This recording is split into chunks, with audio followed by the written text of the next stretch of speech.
Radhe Radhe friends, ज्येष्ठ पूर्णिमा व्रत की हार्दिक शुभकामनाएं आप सभी को। कैसे हैं आप सब? मेरे लड्डू गोपाल चैनल में आप सबका स्वागत है फ्रेंड्स। आज मैं आप सबके साथ शेयर करूंगी 2025 में ज्येष्ठ पूर्णिमा का व्रत कितने तारीख को रखेंगे, 10 जून को या फिर 11 जून को, और व्रत कैसे करेंगे, पूजा कैसे करेंगे और पारण कैसे करेंगे, चंद्रोदय का समय क्या है, आज मैं आप सबके साथ शेयर करने वाली हूँ फ्रेंड्स। पूर्णिमा का व्रत करने से सभी मनोकामना पूर्ण होती है। जो भी मनोकामना से आप व्रत करते हैं और पूजन करते हैं, आपकी सभी मनोकामना पूर्ण होगी।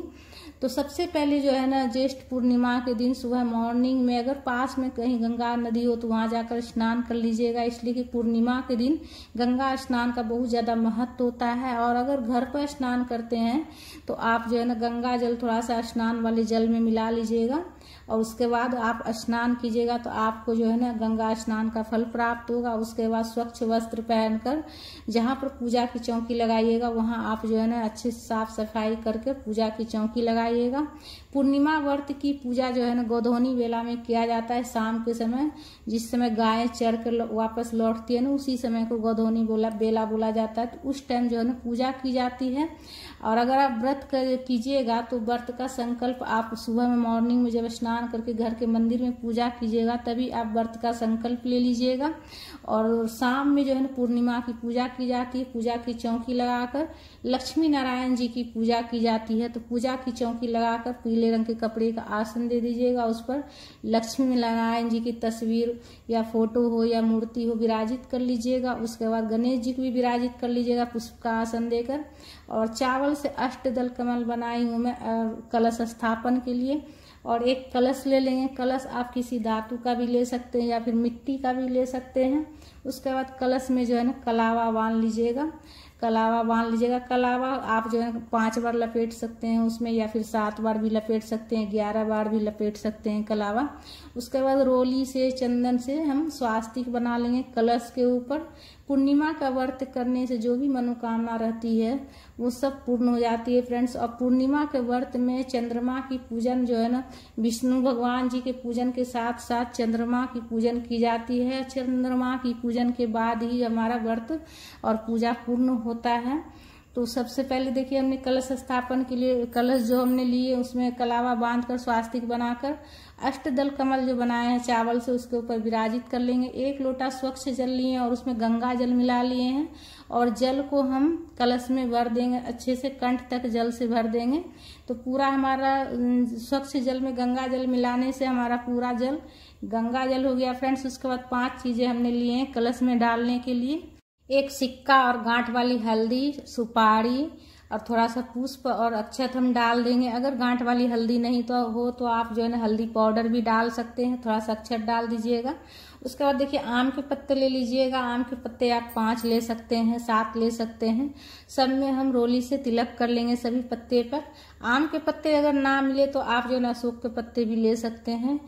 पूर्णिमा का व्रत का नियम 1 दिन पहले से शुरू हो जाता है। 1 दिन पहले ही आप जो है ना लहसुन प्याज वगैरह छोड़ दीजिएगा, सात्विक भोजन ग्रहण कीजिएगा। 1 दिन पहले ही बाल धोकर नाखून काट कर स्नान कर लीजिएगा और व्रत कीजिएगा। तो व्रत कितने तारीख को करना है पूरा विधि मैं आपको बताऊंगी और डेट भी बताऊंगी फ्रेंड्स। उसके बाद हम आम के पत्ते को कलश में लगा लिए हैं और उसके ऊपर हम 1 प्लेट रखेंगे, पूर्ण पात्र रखेंगे। बिल्कुल सरल विधि से हम कलश स्थापन कर रहे हैं फ्रेंड्स।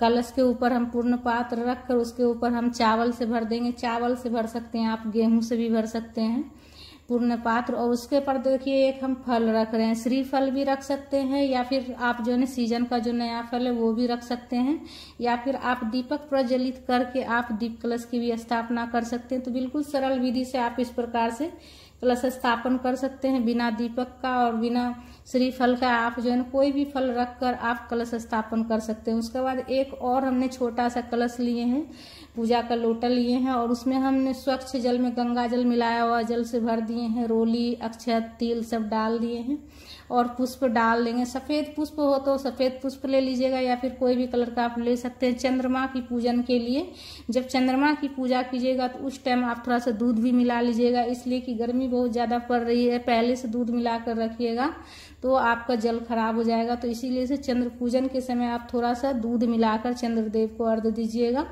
तो इसीलिए से पूजा के पास पहले ही जल भर कर रखा जाता है। दूध आप जो है ना पूजा जब कीजिएगा और जब चंद्रदेव को अर्घ दीजिएगा तब मिला लीजिएगा। उसके बाद बड़ा सा दीपक जो है ना आप प्रज्वलित कर लीजिएगा और उसमें इतना मतलब घी डालिएगा कि जब तक आपका चंद्रमा की पूजा ना हो जाए तब तक आपका दीपक प्रज्वलित होना चाहिए। ठीक है, इस बात का ध्यान रखिएगा कि जो पूजा में आप दीपक प्रज्वलित कीजिएगा जब तक आपका पूजा संपन्न न हो जाए तब तक आपका दीपक प्रज्वलित होना चाहिए। और चंद्रमा की पूजन करने के बाद ही जो है ना हमारा जो है पूजा संपन्न होता है। और व्रत भी कैसे मतलब पारण करेंगे वो भी मैं बताऊंगी। सर्वप्रथम हम गणेश जी की पूजा कर लेंगे, जल के छींटे देकर भाव स्नान करा लेंगे गणेश जी को, लक्ष्मी माता को, विष्णु भगवान जी को, और कलश के ऊपर भी जल के छींटे दे दीजिएगा। और वस्त्र के स्वरूप में कलावा समर्पित कर लिए गणेश जी को, दुर्वा समर्पित किए, जनेऊ समर्पित कर लेंगे, पुष्प समर्पित कर लेंगे। उसके बाद हम विष्णु भगवान जी को, माता लक्ष्मी को भी हम वस्त्र के स्वरूप में कलावा समर्पित कर रहे हैं। वस्त्र हो तो आप वस्त्र भी समर्पित कर सकते हैं या फिर बिल्कुल आप सरल विधि से आप कलावा समर्पित कर लीजिएगा। जनेऊ समर्पित कर लेंगे विष्णु भगवान जी को। जनेऊ जो समर्पित कीजिएगा विष्णु भगवान जी को पीला रंग से थोड़ा कलर कर लीजिएगा। उसके बाद हम तिलक कर लेंगे रोली चंदन से, पीला वाला चंदन से विष्णु भगवान जी को तिलक करेंगे। और रोली से गणेश जी को, दीपक का भी पूजा कर लीजिएगा, दीपक में भी रोली चंदन से तिलक कर लीजिएगा, कलश का भी पूजा कर लीजिएगा। तो बिल्कुल सरल विधि में आप सबके साथ शेयर कर रही हूँ फ्रेंड्स। और लक्ष्मी माता को सिंदूर लगा लेंगे हम, कम से कम 5 बार सिंदूर माता को लगाना चाहिए। उसके बाद माता को लगाने के बाद हम अपनी मांग में सिंदूर भर रहे हैं। सुहागन जब भी माता की पूजा करें अपने मांग में सिंदूर जरूर से जरूर लगाएं। माता को लगाने के बाद अपनी चूड़ी में लगाएं, मांग में लगाएं। उसके बाद देखिए तो रोली चंदन से तिलक करने के बाद अक्षत समर्पित कर लीजिएगा, तिल चढ़ा लीजिएगा। पूर्णिमा की पूजा में अक्षत, तिल सभी चीज चढ़ाया जाता है। पुष्प चढ़ा लीजिएगा, तुलसी पत्ता भी चढ़ाया जाता है विष्णु भगवान जी को। जिस भी कलर का फूल माला हो चढ़ा लीजिएगा। और जिस भी कलर का फूल माला, लाल पीला रंग का, विष्णु भगवान जी का प्रिय रंग है पीला। उसके बाद सबसे पहले हम गणेश जी को भोग लगा रहे हैं, जल का भोग लगा रहे हैं और फ्रूट का भोग लगा रहे हैं। खरबूजा काट कर मैं उसी का भोग लगा रही हूँ। सीजन का कोई भी फल आप चढ़ा सकते हैं। और गणेश जी के भोग में तुलसी पत्ता नहीं देना है। उसके बाद लक्ष्मी माता को भी हम जल का भोग लगा रहे हैं और विष्णु भगवान जी को भी जल का भोग लगा रहे हैं। लक्ष्मी माता को भी जो भोग समर्पित करेंगे उसमें तुलसी पत्ता नहीं देना है। विष्णु भगवान जी को भी हम भोग समर्पित करेंगे। सभी भगवान जी को अलग अलग भोग समर्पित कीजिएगा, इसलिए कि विष्णु भगवान जी के भोग में तुलसी पत्ता दिया जाता है, सिर्फ लक्ष्मी जी के भोग में तुलसी पत्ता नहीं देना है। तो विष्णु भगवान जी को हम भोग में तुलसी पत्ता दे रहे हैं। उसके बाद देखिए पंचामृत बनाकर चढ़ाया जाता है इस दिन। दूध, दही, शहद, शक्कर, गंगा जल और तुलसी पत्ता, ये सब चीज मिक्स करके आप जो है ना एक कटोरी में करके आप जो है पंचामृत बनाकर जरूर से जरूर चढ़ाइएगा। आटा का पंजीरी भी चढ़ाया जाता है इसमें, ठीक है। खीर बनाकर चढ़ाया जाता है पूर्णिमा के दिन। पूर्णिमा के दिन खीर बनाकर चढ़ाने से घर में लक्ष्मी हमेशा रहती है, कभी किसी चीज की घर में कमी नहीं रहती है। तो खीर बनाकर हो सके तो जरूर जरूर चढ़ाइएगा। और आटा का पंजीरी भी चढ़ाया जाता है फ्रेंड्स। उसके बाद सीजन का कोई भी फल आप चढ़ा सकते हैं। पीला फल विष्णु भगवान जी का प्रिय है, तो पीला फल आप कोई भी फल चढ़ा सकते हैं।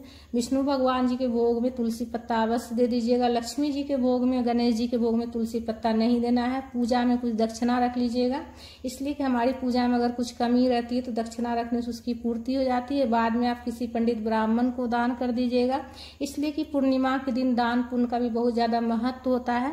तो बाद में आप जो है ना दान कर दीजिएगा, किसी पंडित ब्राह्मण को दान कर दीजिएगा। उसके बाद धूप प्रज्वलित करके धूप भी दिखा लीजिएगा और हाथ जोड़कर निवेदन कीजिएगा सभी भगवान जी से कि भोग ग्रहण कीजिए प्रभु। उसके बाद कथा की पुस्तक हो तो हाथ में पुष्प लेकर कथा पढ़ लीजिएगा, इसलिए कि हमारा पूजा और व्रत तभी पूर्ण होता है जब हम कथा पढ़ते हैं और सुनते हैं।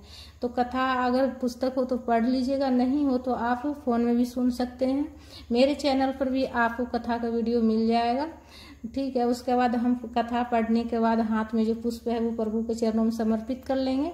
उसके बाद हम आरती कर लेंगे। आरती आप दीपक प्रज्वलित करके भी कर सकते हैं या फिर आप जो है ना कपूर से भी आप आरती कर सकते हैं। प्रेम पूर्वक विष्णु भगवान जी की आरती गाते हुए आरती कर लीजिएगा, प्रेम पूर्वक आरती कर लीजिएगा विष्णु भगवान जी की। आरती करने के बाद जो है ना सीधे हाथ में जल लेकर आचमनी कर लीजिएगा। आचमनी करने के बाद ही पूजा पूर्ण होती है। मतलब ये पूजा जो विष्णु भगवान जी को कर रहे हैं ये पूजा पूर्ण हो जाती है। लेकिन जब तक हम चंद्रदेव की पूजा नहीं करते हैं तब तक हमारा पूजा पूर्ण नहीं होता है फ्रेंड्स। तो शाम में जब ये पूजा आपका हो जाएगा, विष्णु भगवान जी की पूजा कर लीजिएगा, उसके बाद आपको चंद्रमा की पूजा करनी है। जो लोटा में जल भरकर हमने रखे हैं और पुष्प करके रखे हैं अक्षत रोली करके, तो वो आप उसमें थोड़ा सा दूध मिलाकर चंद्रदेव को अर्घ्य दे दीजिएगा और चंद्रदेव की पूजा कर लीजिएगा। थोड़ा जैसे मीठा में आप खीर चढ़ा दीजिएगा, खीर का भी भोग लगा लीजिएगा। चंद्रदेव को सफेद चीज चढ़ाया जाता है चंद्रदेव की पूजा में। और पूर्णिमा का व्रत जो है ना तभी पूर्ण होता है, पूजा तभी पूर्ण होता है जब आप चंद्रदेव की पूजा करते हैं। चंद्रदेव की पूजा करने के बाद ही पारण किया जाता है फ्रेंड्स। पूजा में जो प्रसाद चढ़ाइएगा, पंचामृत और खीर, ये चीज जो है ना यही प्रसाद आप खाकर अपना पारण कीजिएगा। पारण करने के बाद जो है ना आप जो है ना सात्विक भोजन ग्रहण कर सकते हैं, या फिर आप जो है ना मीठा भोजन भी आप ग्रहण कर सकते हैं। लहसुन प्याज नहीं खाना है आपको। और इस प्रकार से अब व्रत जो है सुबह जैसे आप पूजा कर लीजिएगा तो सुबह पूजा करने के बाद जो है ना आप चाय पानी पूरे दिन पी सकते हैं। और शाम में गोधूली बेला में आपको पूजा करनी है। और व्रत कितने तारीख को करनी है ये भी एक बार नोट कर लीजिए। चंद्रोदय का समय क्या है? चंद्रोदय का समय 8:01 में है रात्रि में। और पूर्णिमा तिथि देखिए 10 जून को सुबह 11:35 से प्रारंभ हो जाएगी और 11 जून को दोपहर 1:13 तक रहेगी। तो पूर्णिमा की पूजा जो है ना चंद्रदेव की पूजा करने के बाद ही पूजा पूर्ण होती है। तो इसीलिए से व्रत जो है ना 10 तारीख को रखा जाएगा। और स्नान दान का जैसे दान पुण्य का जो पूर्णिमा रहेगा वो 11 तारीख को रहेगा। अगर आप वट पूर्णिमा करते हैं, वट सावित्री जो होता है, वट सावित्री पूर्णिमा के दिन भी किया जाता है, अगर वो व्रत भी करते हैं तो आप 11 तारीख को व्रत कीजिएगा और पूजन कीजिएगा। लेकिन आप सिर्फ पूर्णिमा का व्रत करते हैं, पूजन करते हैं तो आप 10 तारीख को कीजिएगा। इसलिए कि पूर्णिमा व्रत में चंद्रदेव की पूजन का बहुत ज्यादा महत्व है।